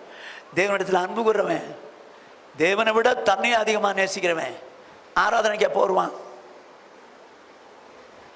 தேவனையே நேசிக்கிறவன் எப்போ வருவான்? ஆராதனை எத்தனை மணி? 9 மணிக்கு. தேவனையே நேசிக்கிறவன் 9 மணிக்கு வருவான். தேவனை விட தங்களை நேசிக்கிறவங்க 9:15, 9:30, 10, 10:15, 10:30, இதெல்லாம் தேவனை நேசிக்கிறவங்களா? ஆனா நேசிச்சாங்க, தேவனை விட தங்களை நேசிச்சாங்க. அதனால தான் தங்கள் வேலையெல்லாம் பார்த்துட்டு எல்லா காரியத்தையும் முடிச்சுட்டு இன்னைக்கு என்ன நாள்? Holiday, not holiday. இவங்க என்ன நினைச்சாங்க? ஹாலிடே நினைச்சு நல்லா தூங்குறாங்க. தூங்கிட்டு வர்றது எப்போ? எத்தனை மணிக்கு வர்றீங்க? எங்க தேவனை நேசிக்கிறவங்க முன்னால வந்து காத்திருப்பாங்க. சங்கீதக்காரன் சொல்றான், 1000 நாளை பார்க்கிலும் உமது பிரகாரங்களில் செல்லும் ஒரே நாள் நல்லது. ஆகாமிய கூடாரங்களில் வாசமாயிருப்பதை பார்க்கிலும் உடைய ஆலயத்தின் வாசல் படியிலே காத்திருப்பதை தெரிந்து கொள்வேன். அப்படியானால் தேவனை நேசிக்கிறவர்கள் எப்ப ஆலயம் திறக்கும் உள்ள போலாம் நினைப்பாங்க. ஆனால் தேவனை விட தன்னை நேசிக்கிறவர்கள் சபை இப்பதாங்க ஜெபம் நடத்துவாரு, இப்பதாங்க 2 பாட்டு பாடுவாங்க, இப்பதாங்க சங்கீதம் வாசிப்பாங்க, இப்பதாங்க சாட்சி சொல்லுவாங்க. பாஸ்டர் 10:15 தான் வருவாரு, அப்போ போலாம். நீங்க ஆராதனைக்கு வந்தீங்களா, பாஸ்டருக்காக வந்தீங்களா? நீங்க தேவனை நேசிக்கல, தேவனையும் நேசிக்கிறீங்க, ஆனா தேவனை விட உங்களை அதிகமா நேசிக்கிறீங்க, உங்களை அதிகமா நேசிக்கிறீங்க. எங்க ஆலயத்துக்கு எப்பங்க வரீங்க? எத்தனை மணிக்கு வரீங்க? வருத்தமா இல்லையா உங்களுக்கு? ஏன்னா தேவனை நேசிக்கிறோம். ஐயோ பிந்திரிச்சு இப்படி போயிட்டோமே அப்படின்னு சொல்லி இப்ப ஓடி ஓடி வருவான். ஆனால் உனக்கு தேவனை அதிகமா நேசிக்கல, அதை விட ஜாஸ்தியா ஒன்னு நேசிச்ச, அதனாலதான் பிந்தி வந்து உட்கார்ற. ஏமா இதெல்லாம் கணக்குல ஏறும்ப. நீ முழு இதயத்தோடு முழு ஆத்மாவோடு முழு பலத்தோடு அன்பு கூர்ந்தா இந்த வசந்தி முடி என்னதான் செய்வ? கீழ்ப்படுவீங்களா? என்ன பண்ணுவீங்க? சபைக்கு தான் வந்திருக்கீங்களே, 10:45 வந்தவங்களும் உண்டு இல்ல. ஆனா தேவன் நேசிக்கிறாங்களா? ஆனா தேவனை விட தங்களை நேசிக்கிறனால தான் 10:15 வந்தாங்க. 10:30 மணிக்கு 10:45. யோசித்து பார் சௌரிய, சௌரிய யோசித்து பார். நீ தேவனை விட வா உன்னை நேசிக்கிற, தேவனை விட வா உன்னை நேசிக்கிற. பைபிள் இருக்கு, மொபைல் இருக்கு, ஃப்ரீ டைம் எதை எடுப்பீங்க? தேவனை முழு இதயத்தோடு முழு ஆத்மாவோடு முழு பலத்தோடு அன்பு கூர்றவன் எதை எடுப்பான்? பைபிள் எடுப்பான். ஆனா இப்ப நம்ம என்ன எடுக்கிறோம்? உங்களுக்கு தான் தெரியும், உங்களுக்கு தான் வெளிச்சம். பைபிளா மொபைலா? தேவனை முழுமையா தேடுறவன் சும்மா மொபைல இப்படி இப்படி நோண்ட மாட்டாங்க. உங்க மனசை தொட்டு பாருங்க, நீங்க தேவனை அதிகமா தேடல, உங்களை அதிகமா நேசிக்கிறீங்க, தேவனை நேசிக்கிறீங்க. நான் இல்லைன்னு சொல்ல, பைபிளும் படிப்பீங்க, இல்லைன்னு சொல்லல. ஆனால் உங்களை அதிகமா நேசிக்கிறனால்தான் மொபைல்ல ரொம்ப இன்ட்ரெஸ்ட் வந்துருச்சு. உங்களை அதிகமா நேசிக்கிறனால யோசித்து பார் சௌரியே, சௌரனை யோசித்து பார். நீ தேவனிடத்தில் உள்ளதை நேசிக்கிற ஒரு கூட்டம் உண்டு. அடுத்து தேவனை விட அதிகமாக உன்னை நேசிக்கிற கூட்டம், தங்களை நேசிக்கிற கூட்டம் உண்டு. இப்போ தேவனுக்காக வாழணும்னு நினைக்கிறவன் என்ன வந்தாலும் ஆண்டவருக்காக வாழ்வேன், கஷ்டம் வந்தாலும். வாசிங்க யோபுவின் புஸ்தகம் 15வது அதிகாரம் 4ஆம் வசனம். நீர் பயபக்தியை வீணென்று சொல்லி தேவனுக்கு முன்பாக ஜெப தியானத்தை குறைய பண்ணுகிறீர். என்ன சொல்ல பாருங்க, பயபக்தியை வீண். அதுல என்னடா பயபக்தி? அது வேஸ்ட் பா. நான் இவ்வளவு தூரம் வாழ்ந்தேன், இப்படிலாம் இருந்தேன், என்னத்தை கண்டேன், எனக்கு கஷ்டம் தான் வருது, வேதனை தான் வருது அப்படின்னு பயபக்தியை வீண் என்று சொல்லி தேவனை விட்டுலங்க. தேவனை விட்டுல, பயபக்தி வேஸ்ட், அதனால எனக்கு இயேசு வேணாம், பைபிள் வேணாம், விட்டுல. அவன் என்ன செஞ்சிருக்கிறான்? குறைச்சிட்டான். கஷ்டம் வந்த உடனே, வேதனை வந்த உடனே, அதாவது தேவனை முழுமையா தேட வேண்டிய, அன்பு கூற வேண்டியவன் பைபிளை படிக்கிறத கொஞ்சம் ஆக்கிட்டான், ஜெபம் பண்றதை கொஞ்சம் ஆக்கிட்டான். ஆனா நேசிக்கிறானா? தேவன் நேசிக்கிறானா? கொஞ்சமா பைபிள் படிக்கிறான், கொஞ்சமா ஜெபம் பண்றான், மீதி நேரம் நமக்கு. யார் தெரியுமா இவங்க? முழுமையாய் அன்பு கூறாதவர்கள்.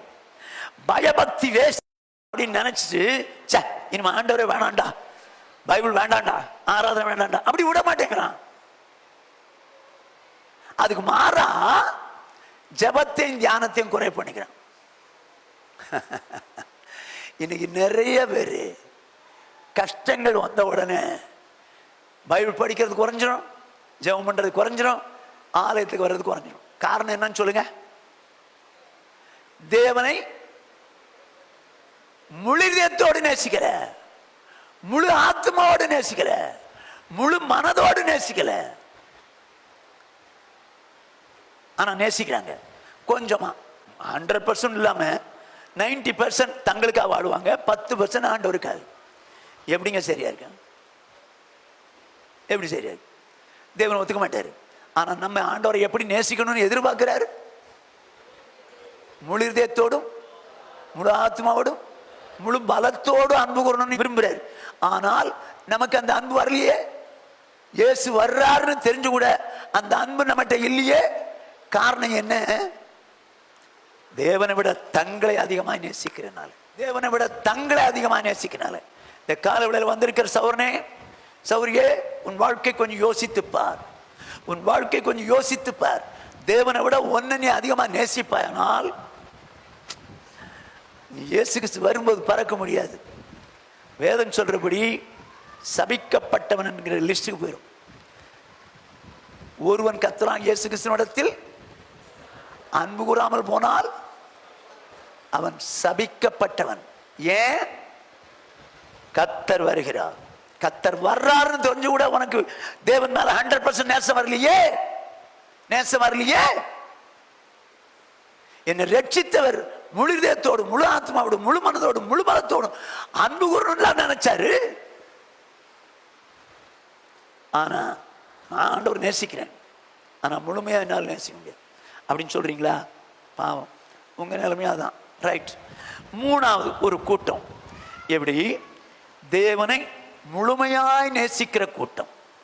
தேவனை முழுமையாய் நேசிக்கிற கூட்டம். தானியேலின் புஸ்தகம் 11வது அதிகாரம் 32. உடன்படிக்கைக்கு துரோகிகளா இருக்கிறவர்களை இச்சக பேச்சுக்களினால் கள்ள மார்க்கத்தார் ஆக்குவான். தங்கள் தேவனை அறிந்திருக்கிற ஜனங்கள் திடங்கொண்டு அதற்கு ஏற்றபடி செய்வார்கள்.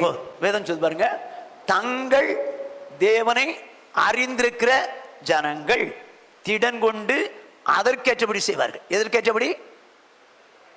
தேவனை அறிந்திருக்கிற அறிவுக்கேற்றபடி. சரி, இப்போ தேவனை நீங்களும் நான் எப்படி அறிய முடியும்? வேதத்தின் மூலமா. வேதத்தின் மூலமா. வசனங்கிறது தங்கள் தேவனை அறிந்த ஜனங்கள். வேதத்தை வேதமாய் நேசித்து நமக்கு கர்த்தர் கொடுத்திருக்கிறார். இப்ப அதை அறிந்த ஜனங்கள் திடன் கொண்டு அதற்கேற்றபடி செய்வார்கள். எதற்கேற்றபடி? வசனத்துக்கு ஏற்றபடி செய்வாங்க. ஏன்னா முழு இதயத்தோடு நேசிக்க விரும்புறான். ஆகையினால வசனம் என்ன சொல்ற அப்படியே நேசிப்பான், அப்படியே செயல்படுவான். நான் சிலர் உங்களுக்கு சொல்றேன், தங்களை விட தேவனையே நேசிக்கிறவங்க எப்படி இருப்பாங்க அப்படின்னு நான் சொல்லி முடிக்க விரும்புறேன். வாசிங்க யோபுவின் புஸ்தகம் 13வது அதிகாரம் 15. அவர் என்னை கொன்று போட்டாலும் அவர் மேல் நம்பிக்கையா இருப்பேன். இப்ப யோபு சொல்றான், அவர் என்னை கொண்டு போட்டாலும் அவர் மேல் நம்பிக்கையா இருப்பேன். அப்படின்னு அர்த்தம் என்ன? 10 பிள்ளைகள் ஒரே நாள்ல செத்து போச்சு, ஆஸ்தியெல்லாம் போச்சு, சரீரமும் புழுத்து போச்சு, மனைவி கூட நீ வேணாம் போ அப்படின்றா. ஆனா இந்த சூழ்நிலையில முழுமையாய் தேவனிடத்தில் அன்பு கூர்ற இந்த யோபு, தேவனை சரியாய் அறிந்திருந்த யோபு என்ன சொல்றான்? தேவன் என்னை கொன்று போட்டாலும் நம்பிக்கை. இவன் தாங்க தேவனை சரியா இருந்தவன். நான் இந்த உலகத்தின் ஆசீர்வாதத்துக்கு வாழ விரும்பல. அப்படி வாழ்ந்தா என்ன சொல்லி தெரியுமா? 10 பிள்ளைகளை எடுத்துட்டாரு, ஆஸ்தியெல்லாம் எடுத்துட்டாரு, என் சரத்தை எப்படி ஆக்கிட்டாரு, என் மனைவி வேற எப்படி பண்றாள், சி அவர் என்ன ஆண்டவர் அப்படின்றப்பான். இல்ல, எனக்கு மனைவி பெருசு இல்லை, என் 10 பிள்ளைகள் பெருசு இல்லை, என் ஆஸ்தி பெருசு இல்லை, என் சரீரம் பெருசு இல்லை, எல்லாரும் விட என் தேவன் பெரியவர். அதனால நான் சொல்றான், கர்த்தர் என்னை கொண்டு போட்டாலும் அவர் மேல் நம்பிக்கை. தேவனை அறிந்தவன்க, தேவனை அறிந்தவன். இப்ப கொஞ்சம் கஷ்டம் வந்து ஓடிடுறமே, கர்த்தருடைய காரியத்தில் குறைவாயிரமே. ஏன்னா நீங்க தேவனை சரியா புரிஞ்சுக்கலங்க, சரியா புரிஞ்சுக்கல. தேவனை அறிந்தவன் எப்படி நடப்பான்? அறிந்த அறிவுக்கேற்றபடி அப்படியே நடப்பான். இன்னைக்கெல்லாம் வசனம் தெரிஞ்சாலும் கீழ்ப்படியில் ஏன், ஆனால் அவர் வாசிப்பாங்க, ஜெபம் பண்ணுவாங்க, எல்லாம் பண்ணுவாங்க. ஏன்? அவங்க ரெண்டாவது கூட்டம். என்ன கூட்டம்? தேவனை விட தங்களை அதிகமாய் நேசிக்கிற கூட்டம், தேவனை முழுமையாய் நேசிக்கிற கூட்டம். என்ன சூழ்நிலை வந்தாலும் வசனம் என்ன சொல்லுதோ அப்படி வாழ்றவங்களா இருப்பான், அப்படி வாழ்றவங்களா இருப்பான். பிலிப்பியர் 1 அதிகாரம் 21வது வசனம். கிறிஸ்து எனக்கு ஜீவன், சாவு எனக்கு ஆதாயம். இப்ப பவுல் சொல்றாரு, எங்கேயோ இயேசுவுக்கு விரோதமா செயல்பட்டு இருந்த அவரை இயேசு சந்திச்சார். இப்ப அவன் என்ன சொல்றான்? கிறிஸ்து எனக்கு ஜீவன், சாவு எனக்கு ஆதாயம்ன்றான். அந்த அளவுக்கு ஆண்டவர் மேல அன்புங்க, அந்த அளவுக்கு ஆண்டவர் மேல அன்பு. இந்த அன்பு கொண்டவன் எப்படி வாழ்றான்? தன்னை விட தேவனை அதிகமாய் நேசிக்கக்கூடிய பவுல் எப்படிப்பட்டவனாய் இருக்கிறான் வாசிப்போம். 2 கொரிந்தியர் 11 அதிகாரம் 23 28 வரை. அவர்கள் கிறிஸ்துவின் ஊழியக்காரரா? நான் அதிகம் புத்தியினமாய் பேசுகிறேன். நான் அதிகமாய் பிரயாசப்பட்டவன், நான் அதிகமாய் பிரயாசப்பட்டவன், அதிகமாய் அடிபட்டவன், அதிகமாய் அடிபட்டவன், அதிகமாய் காவல்களில் வைக்கப்பட்டவன், அதிகமாய் காவல்களில் வைக்கப்பட்டவன், அநேகந்தரம் மரண அவதியில் அகப்பட்டவன், அநேகந்தரம் மரண அவதியில் அகப்பட்டவன். ஏன் சொல்றான்? கிறிஸ்து தான் எனக்கு உயிர். அதனால சாவே வந்தாலும் எனக்கு ஆதாயம். நான் முழுமையா அன்பு கூறேன்ப்பா, என் தேவனிடத்தில் நான் முழுமையா அன்பு கூறேன்னு சொல்லக்கூடிய அந்த பவுல் சொல்றான், நான் அதிகமாய் பிரயாசப்பட்டவன், அதிகமாய் அடிபட்டவன், அதிகமாய் காவல்களில் வைக்கப்பட்டவன், அநேகந்தரம் மரணாவதியில் ஆகப்பட்டவன் சொல்லிட்டு, யூதர்களால் ஒன்று குறைய 40 அடியாக 5 தரம் அடிபட்டேன். யூதர்கள் அடிக்கும் போது 39 அடி அடிப்பாங்களாம். ஒரு தடவை அடிச்சா 5 தடவை அப்படி அடி வாங்கியிருக்கேன், 5 தடவை அப்படி வாங்கியிருக்கேன். 3 தரம் மில்லாறுகளால் அடிபட்டேன். 3 தரம் மில்லாறுகளால் அடிபட்டேன். 1 தரம் கல்லறியுண்டேன். 3 தரம் கப்பல் சேதத்தில் இருந்தேன். கடலிலே ஒரு ராப்பகல் முழுவதும் போக்கினேன். அநேகந்தரம் பிரயாணம் பண்ணினேன். ஆறுகளால் வந்த மோசங்களிலும், கள்ளரால் வந்த மோசங்களிலும், என் சுய ஜனங்களால் வந்த மோசங்களிலும், அந்நிய ஜனங்களால் வந்த மோசங்களிலும், பட்டணங்களில் உண்டான மோசங்களிலும், வனாந்திரத்தில் உண்டான மோசங்களிலும், சமுத்திரத்தில் உண்டான மோசங்களிலும், கள்ள சகோதரிடத்தில் உண்டான மோசங்களிலும், பிரயாசத்திலும் வருத்தத்திலும், அநேக முறை கண் விழிப்புகளிலும், பசியிலும் தாகத்திலும், அநேக முறை உபவாசங்களிலும், குளிரிலும் நிர்வாணத்திலும் இருந்தேன். இவை முதலானவைகளை அல்லாமல் எல்லா சபைகளை குறித்து உண்டாயிருக்கிற கவலை என்னை நாள்தோறும் நெருக்குகிறது. என்ன சொல்றான் பாத்தீங்களா? இதுல ஒரு 2 லிஸ்ட் நமக்கு வந்துருச்சு வச்சுங்க. 2 இத்தனை வரல, 2 வந்துச்சுன்னா என்ன பண்ணிடுவோம்? என்னடா இயேசுவை தேடி போனால் ஆசீர்வாதம் பார்த்தா இப்படி கஷ்டம் வருது. பிரதர் ரொம்ப ஜாஸ்தியாக ஆண்டவர் நெருங்க தான் பிரதர் பிரச்சனையே வருது, அதனால் ரொம்ப ஜாஸ்தியாக ஆண்டவர் மேலே நெருக்கம் வரக்கூடாது அப்படின்னு சொல்லிடுவீங்கள? ஒழுங்கா சொல்லுங்க. தேவனை அறிந்தவன் அதற்கேற்றபடி செய்வான். வசனம் என்ன சொல்றதோ அப்படியே செய்வான். எத்தனை நெருக்கம் வந்தாலும் சரி, எத்தனை சோதனைகள் வந்தாலும் சரி, நான் அப்படித்தான் வாழ்வேன் நிற்பான். இவன் சொல்றான், கிறிஸ்து எனக்கு ஜீவன், முழு இதயத்தோடு, முழு ஆத்மாவோடு, முழு மனதோடு, முழு பலத்தோடு அன்பு கூறக்கூடிய அந்த பவுல் சொல்றான், கிறிஸ்து எனக்கு உயிர், அதை நிமித்தம் சாவே வந்தாலும் அது எனக்கு ஆதாயம். அதனால்தான் இவ்வளவு பாடுகளையும் சாதாரணமா சகிச்சு போயிட்டாங்க. இன்னும் பாருங்க, ரோமர்கள் 8வது அதிகாரம் 35-39 வரை. உமது நிமித்தம் எந்நேரமும் கொல்லப்படுகிறோம், அடிக்கப்படும் ஆடுகளை போல எண்ணப்படுகிறோம் என்று எழுதி இருக்கிறபடி நேரிட்டாலும், அப்படின்னா எப்பவும் வரலாம் அடி, எப்பவும் கொல்லப்படலாம் அப்படின்னு சொல்லி எழுதியிருக்குது. அது மாதிரி அப்படியே அடிக்கப்படும் ஆடுகளை போல எண்ணப்பட்டாலும் கிறிஸ்துவின் அன்பை விட்டு நம்மை பிரிப்பவன் யார்? அடிச்சாரு. என்னதான் பிரச்சனை வந்தாலும் சரி, தேவனுடைய அன்பை விட்டு என்னை பிரிக்க முடியாது. எங்க இவன் தேவன் தன் மேல உள்ள அன்பை நினைக்கிறான், அதே நேரத்தில் தேவன் மேல அன்பா இருக்கிறான். அவன் சொல்றான், தேவன் மேல உள்ள அன்பை விட்டு என்னை என்ன பண்ண முடியாது, பிரிக்க முடியாது. அந்த அளவுக்கு நான் தேவன் மேல அன்பா இருக்கிறேங்க. முழு இதயத்தோடு இருக்கிறேன், முழு மனதோடு நேசிக்கிறேன், முழு பலத்தோடு நேசிக்கிறேன். என் தேவனுடைய அன்பை விட்டு என்னை பிரிக்க முடியாது சொல்லிட்டு உபோத்திரவமோ வியாகுலமோ துன்பமோ பசியோ நிர்வாணமோ நாசமோசமோ பட்டயமோ இவை எல்லாவற்றிலேயும் நாம் நம்மில் அன்பு கூறுகிறவராலே முற்றும் ஜெயம் கொள்ளுகிறவர்களா இருக்கிறோமே.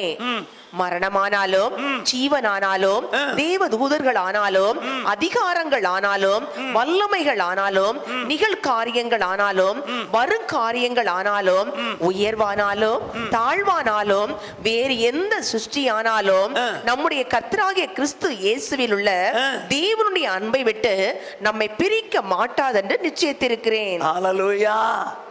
என்ன சொல்றான்? என்ன நடந்தாலும் சரி கர்த்தராகிய இயேசு கிறிஸ்துவின் மேலுள்ள தேவனுடைய அன்பை விட்டு என்னை பிரிக்கவே முடியாது, என்னை பிரிக்கவே முடியாது. என்ன நடந்தாலும் சரி அந்த அளவுக்கு ஆண்டவர் மேல அன்பு வச்சிருக்காங்க, அந்த அளவுக்கு ஆண்டவர் மேல அன்பு வச்சிருக்காங்க. யோசிச்சு பாருங்க. நீ கஷ்டம் வந்து ஓடுறமே காரணம் தெரியுமா? நம்ம மேல அன்பு ஜாஸ்தி. ஓடிடுறோம்ல, இல்லைன்னா 90% நம்ம 10% அவரு. அவன் சொல்றான் இவ்வளவு வந்தாலும் தேவனுடைய அன்பை விட்டு என்னை பிரிக்கவே முடியாது. ஏன்னா அவன் தேவன் மேல முழு மனதோடு முழு பலத்தோடு கூட அன்புறான்.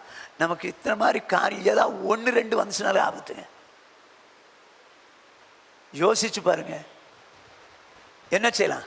நான் எதுக்கு சொல்ல வரேன்னா, ஆண்டவர் மேல வெறி பிடிச்சவன், ஆண்டவர் மேல வைராக்கியம் கொண்டவன், ஆண்டவர் முழுமையா நேசிக்கிறவன், முழு இதயத்தோடு முழு ஆத்மாவோடு முழு பலத்தோடு அன்புகிறவன், என்ன வந்தாலும் ஆண்டவருக்கா வாழண்டா. ஒரு தடவை தான் சாக போறோம், சாகும்போது செத்துருது, எப்போ சாகுறதோ போயிடுது அப்படின்னு வைராக்கியம் உள்ளவன் என்ன சூழ்நிலை வந்தாலும் தேவனுக்கா வைராக்கியத்தோடு. என்ன சொல்றீங்க? ஆமென். ஹல்லேலூயா. ஆண்டவர் மேல அந்த அளவு 100% நேசிக்கணுங்க, நேசம் வைக்கணும்.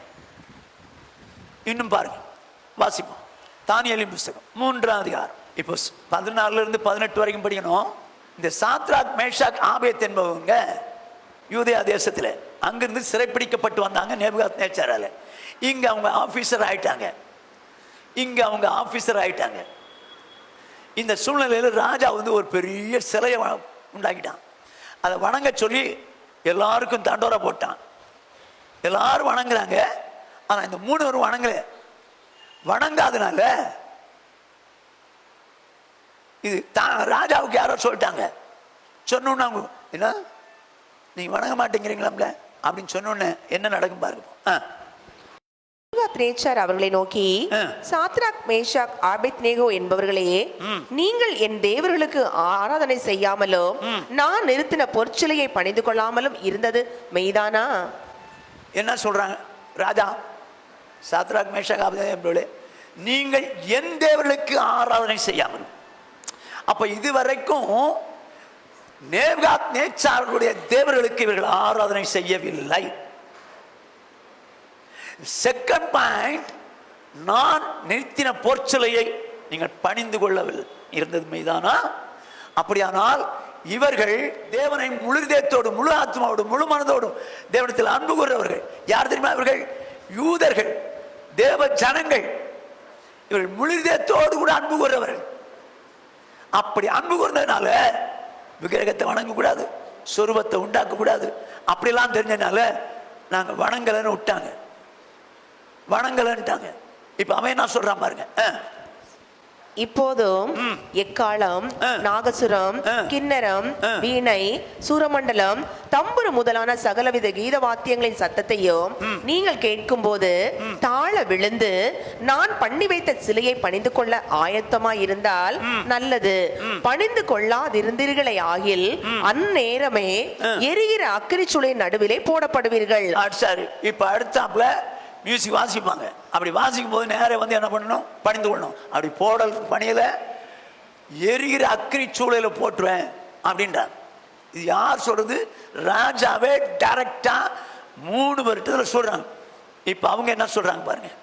சாத்ராக் மேஷாக் ஆபேத்நேகோ என்பவர்கள் ராஜாவை நோக்கி, நேபுகாத் நேச்சாரே, இந்த காரியத்தை குறித்து உமக்கு உத்தரவு சொல்ல எங்களுக்கு அவசியம் இல்லை. நாங்கள் ஆராதிக்கிற எங்கள் தேவன் எங்களை தப்புவிக்க வல்லவராயிருக்கிறார். அவர் எரிகிற அக்கினி சூளைக்கும் ராஜாவாகிய உம்முடைய கைக்கும் நீங்களாக்கி விடுவிப்பார். விடுவிக்காமற் போனாலும் நாங்கள் உம்முடைய தேவர்களுக்கு ஆராதனை செய்வதும் இல்லை, நீ நிறுத்தின பொருசிலையை பணிந்து கொள்வதும் இல்லை என்கிறது ராஜாவாகிய உமக்கு தெரிந்திருக்க கடவுது என்றார்கள். மயமோண்டாகட்டும். எங்க மூணுவருக்கும் வேலை பெருசு அல்ல, உயிர் பெருசு அல்ல. அவங்க வேலையை விட உயிரை விட தேவனை முழு இதயத்தோடு நேசித்தார், முழு மனதோடு நேசிச்சாங்க. அதான் அவர் சொல்றாங்க, இந்த பாருங்க, எங்கள் தேவன் எங்களை தப்புவிக்க வல்லவர் தான், ஆனாலும் தப்புவிக்கலன்னா கூட நான் பயப்படல. நெருப்புல தானே போடுவீங்க, போட்டு போங்க. அப்ப ஆண்டவர் மேல எவ்வளவு அன்பு வச்சிருக்கான். காரணம் தெரியுமா? தேவனை அறிந்தவன், தேவனை அறிந்தவன் முழு இதயத்தோடு முழு ஆத்மாவோடு முழு பலத்தோடு அன்பு கூறணும்னு சொல்ற ஒரு வைராக்கியத்தை உடையவளா இருந்தபடினால செத்தாலும் சாவும். எங்க 3 பேர்ல ஒருத்தையாவது மாத்திரானா, ஒருத்தர் மாத்திர 3 பேர் அவ்வளவு ஸ்ட்ராங்கா இருக்கு. எனக்கு இவங்களெல்லாம் பார்க்கும்போது நம்ம எப்படி வாழ்றோங்கிறதே புரியல. இல்லை இதையா பார்த்தாவது ஒரிஜினல் இப்படிப்பட்டவங்களா பார்த்தாவது நம்ம வாழலாமே, அப்படியாவது ஒன்று எண்ணம் வரணும். இதெல்லாம் கேட்டதானே, அடிக்கடி கேட்டதானே அப்படின்னு சொல்லி தான் நீங்கள் இருந்துருவீங்க. இல்லைங்க, ஒரே ஒரு வாழ்க்கைங்க, ஒரே ஒரு வாழ்க்கை. நம்ம ஆண்டவர்கிட்ட மனப்பூர்வமாய் முழு இதயத்தோடு முழு ஆத்மாவோடு முழு பலத்தோடு அன்பு கூறுறதுக்கு நம்மளை அர்ப்பணிப்போம். தானியேல் இடத்துல ஒரு சட்டம் போட்டு கொண்டு வர்றாங்க. இந்த பிரபுக்கள்லாம் என்ன பண்றாங்க, தானியேலை பிடிச்சி சிங்க கபிகளை போட்டு சாவடிக்கணும் ஒரு சட்டத்தை ஏற்றுனாங்க. என்ன சட்டம்?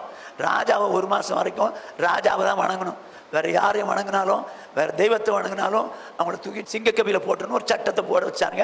ராஜாவும் கழுத்து போட்டார். இப்ப வாசிங்க 6ஆம் அதிகாரம் 9வது 10ஆம் வசனங்கள். அப்படியே ராஜாவாகிய தரியு அந்த கட்டளை பத்திரத்துக்கு கையெழுத்து வைத்தான். தானியேலோ வென்றால் அந்த பத்திரத்துக்கு கையெழுத்து வைக்கப்பட்டதென்று அறிந்த போதிலும் தன் வீட்டுக்குள்ளே போய் தன் மேல் அறையிலே எருசலேமுக்கு நேராக பலகணிகள் திறந்திருக்க அங்கே தான் முன் செய்து வந்தபடியே தினம் 3 வேளையும் தன் தேவனுக்கு முன்பாக முழங்கார் படியிட்டு ஜெபம் பண்ணி ஸ்தோத்திரம் செலுத்தினான். இப்ப கவனிங்க, அந்த பத்திரத்துக்கு கையெழுத்து வைக்கப்பட்டது என்று அறிந்த போதிலும், அப்போ இந்த தானியேலுக்கு தெரியுதா? தெரியுது, கையெழுத்து வச்சாச்சு. அப்படியானால் வேற தெய்வத்தை வணங்கினாலோ ராஜாவோட வேற மனுஷனை வணங்கினாலோ சிங்க கபிகளை போகணும்னு தெரியுது. இந்த சூழ்நிலையில தன் வீட்டுக்குள்ள போனா, தன் மேல் வீட்டு அறையில ஏறினா, எருசலேமுக்கு நேரா பலகணிகள் திறந்திருக்க, எருசலேமுக்கு நேரா ஜெபம் பண்ணா அதை கேட்டு அவங்களுக்கு பதில் செய்யுங்க ஆண்டவரேன்னு சொல்லி சாலமோன் ஆலய பிரதிஷ்டையில ஜெபம் பண்ணான். அதனால எருசலேமுக்கு நேரா ஜெபம் பண்றான். இப்படி நான் பேசுறேன். இப்போ என்னடா அது, இவனுக்கு நம்ம ஜெபம் பண்ணும்போது ஜன்னலை திறந்து வச்சுட்டா தெரிஞ்சு போயிருமே அப்படி நினைச்சிருந்தா என்ன பண்ணிருக்கலாம்? மூடிட்டாவது உள்ள வந்துக்கலாம். ஆனா மூடவும் இல்லைங்க, பலகணிகள் திறந்திருக்க. என்னை பிடிச்சி என்ன பண்ணுவ? சிங்க கபில தானே போடுவேன். போட்டுக்க, நான் முழு இதயத்தோடு கூட நேசிக்கிறேன் தேவனை, நான் முழு இதயத்தோடு கூட நேசிக்கிறேன், முழு பலத்தோடு கூட ஆண்டவர் இடத்துல அனுப்புகிறேன். எனக்கு வாழ்றது ஒரு வாழ்க்கை தான், அந்த வாழ்க்கை ஆண்டவருக்காக தான். பலகணிகள் திறந்திருக்க, பலகணிகள் திறந்தா எவனா பார்த்துருவானே பயம் இல்லைங்க, பயம் இல்லை. ஆண்டவரே யார் பார்த்தா என்ன, என்னை மிஞ்சு போனா சிங்க கபில தான் போடுவான், போட்டு போறான். இவன் உயிர் போனாலும் பரவாயில்ல நினைக்கிறேன். வாயை கட்டி போடுவாருன்னு அவனுக்கு தெரியுமா? சான்ஸே இல்லை, தெரியாதுங்க. ஆனா சிங்க கபிகளை போடுவான், செத்து போறேன். ஏன் அளவுக்கு இருந்தான்? ஆண்டவரை சரியாய் அறிந்தவன், தேவனை அறிந்தவன் திடம் கொண்டு அதற்கேற்றபடி செய்வான். இன்னும் ஒரே ஒரு காரியத்தை நான் சொல்லிட்டு முடிக்கிறேன். ஆதியாகமம் 22வது அதிகாரம் 9வது 10வது வசனங்கள். தேவன் அவனுக்கு சொல்லி இருந்த இடத்துக்கு வந்தார்கள். இப்ப ஆபிரகாமை பார்த்து ஆண்டவர் சொன்னாரு, உன் குமாரனை பலி எடுப்பான்னு. அவன் கட்டை எடுத்துக்கிட்டான், பையனையும் கூட்டிக்கிட்டான், கழுதையும் வேலைக்காரன் ஒரு ஏரியாவில் நிற்க வச்சுட்டான். நாங்கள் தொழுது கொண்டு வருவோம்னு போகிறாங்க. இப்போ மகன் கேட்குறான் ஆடு எங்கன்னு, கர்த்தர் பார்த்துக்குவாருன்ட்டான். ஆனால் இந்த சூழ்நிலையில் நேர போகிறாங்க. போனால் மழை வந்துடுச்சு, அங்கே சொன்ன மழை மேலே வந்தாச்சு. வாசிங்க இப்போ. அங்கே ஆபிரகாம் ஒரு பலிபீடத்தை உண்டாக்கி கட்டைகளை அடுக்கி தன் குமாரனாகிய ஈசாக்கை கட்டி அந்த பலிபீடத்தில் அடுக்கிய கட்டைகளின் மேல் அவனை கிடத்தினான். கவனமா கேளுங்க. இப்ப இவனைத்தான் பலியிட போறேன்னு அவன் சொன்னதே இல்லை. ஆனா எப்படி இவன் கீழ்ப்படினான்? அவனுக்கு 37 வயசு இருக்குமா? 37 வயசு இருக்கும். இந்த சூழ்நிலை தான் தாய் செத்து போறா. அதுக்கப்புறம் வேதம் சொல்லுது, ஆபிரகாம் அவளிடத்தில் வந்து நிற்கும். அப்ப இவ எங்கேயோ இருந்திருக்கிறா, இவங்க 2 பேரும் எங்கேயோ இருந்திருக்காங்க.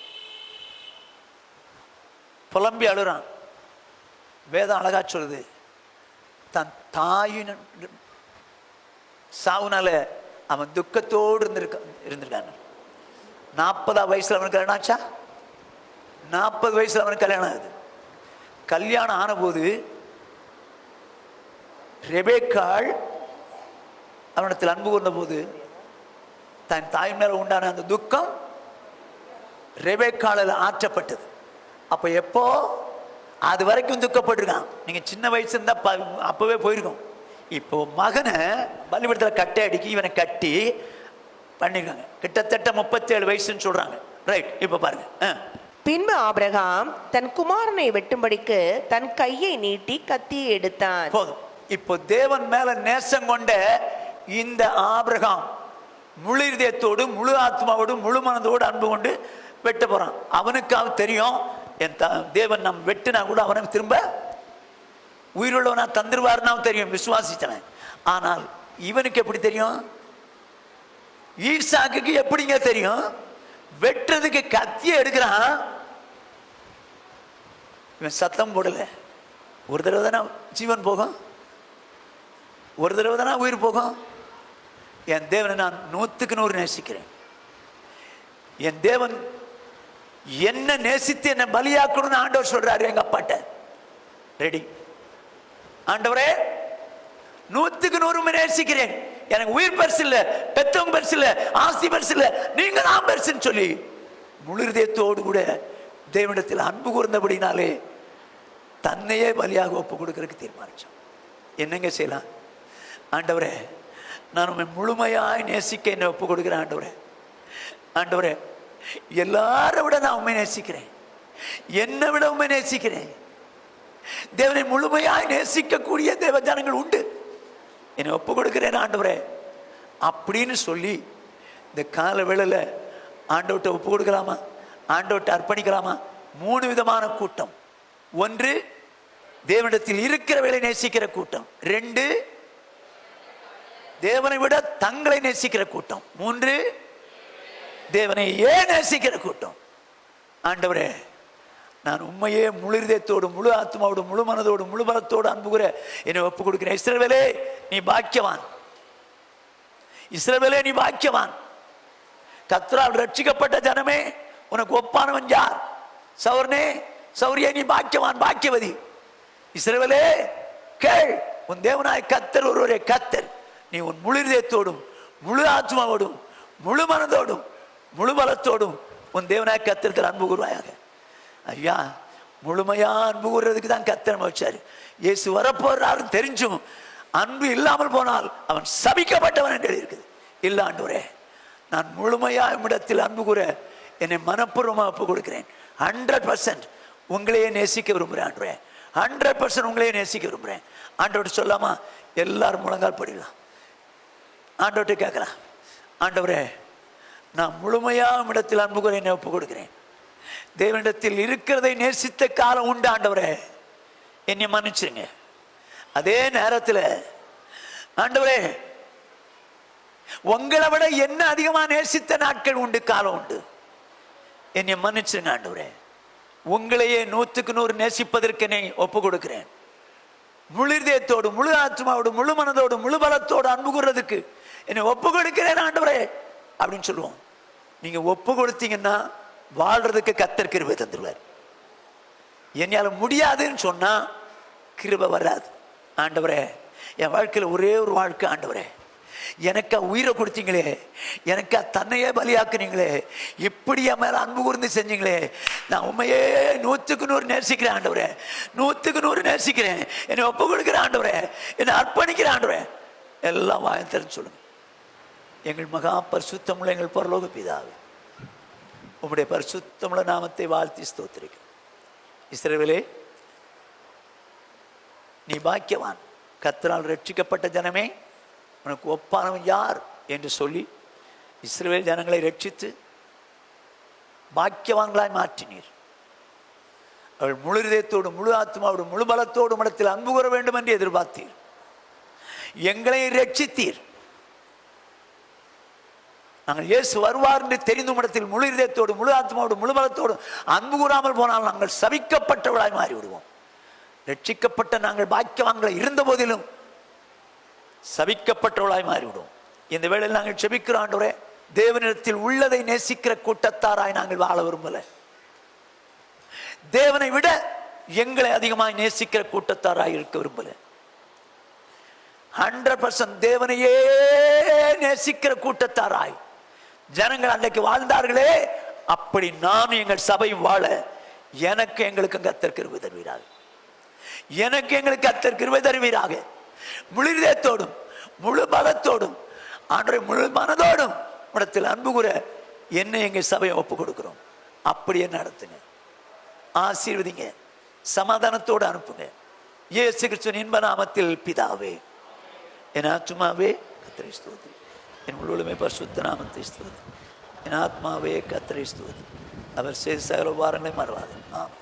நம்முடைய கர்த்தராகிய இயேசு கிறிஸ்துவினுடைய கிருபையும் பிதாவாய் தேவனுடைய அன்பும் பரிசுத்த ஆவியானுடைய ஐக்கியமான அன்யோன்யமாதலும் சமாதானமும் இன்றும் என்றும் நம்மனவரோடும் உலகில் உள்ள சகல பரிசுத்தங்களோடு காப்பதாக. ஹல்லேலூயா, ஹல்லேலூயா, ஹல்லேலூயா.